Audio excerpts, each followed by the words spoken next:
చూస్తున్న మీ అందరికీ శుభములు కలుగునుగాక. దేవుడు పిల్లలమైన మనము చేసే పనిలో నాణ్యత కనిపించాలి. మన యజమానుడైన దేవుడు ఆ పనిని బట్టి మనల్ని ప్రశంసించాలి.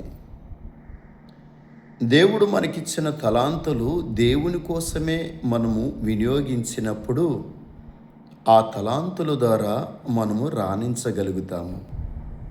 ఏదెను తోటలో అవ్వ ఆదాముకు దేవుడు అనేకమైన వస్తువులనిచ్చి వాడుకోమన్నాడు. అప్పుడు దేవుడు వారి హృదయములో ఉన్నాడు. పాపం వచ్చిన తర్వాత దేవుడు వారి హృదయము నుండి వెళ్ళిపోయాడు.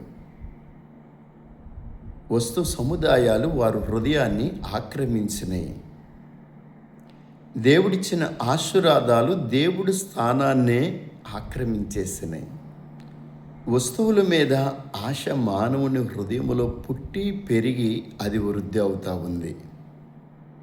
దురాశ గర్భమును ధరించి పాపమును కంటే పాపము పరిపక్వమై మరణమును కంటుంది. బైబిల్ గ్రంథములో ఆకాను యొక్క ధైర్యం ఏమిటో తెలుసా? వస్తువు వాహనాల మీద. బిలాము అంతగా దిగజారిపోవడానికి కారణం ధనాపేక్ష వలనే. దెలీలా కూడా అదే వేదాంతములో ఉంది. డబ్బు కోసం సంసోనును ఫిలిష్తీయులకి అప్పగించేసింది.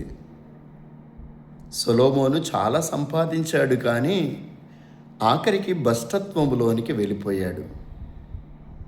నయమాను వెనక పరిగెత్తాడు, డబ్బును సమకూర్చుకున్నాడు గెహర్జీ.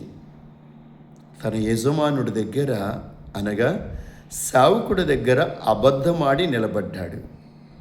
తద్వారా శాపమే అతనికి మిగిలినది. అననీయ సఫీరా చావడానికి కారణం ధనాపేక్ష కలిగి ఉండటము బట్టే. ఇస్కరియోతు యూదా 30 రూకలకి అమ్మివేయడానికి కారణం ధనాపేక్ష ఉండటము బట్టే. మనం వస్తువుల వాహనాల మీద మనసును పెట్టినప్పుడు దేవుడి మీద మనస్సు మనము ఎలాగూ పెట్టగలుగుతాము? మొదటి ప్రాధాన్యత దేవుడికి మనము ఇచ్చినప్పుడు మనకు అవసరమైన వాటిని దేవుడు మనకి అనుగ్రహించగలుగుతాడు. దేవుడిని నిర్లక్ష్యము చేయవద్దు.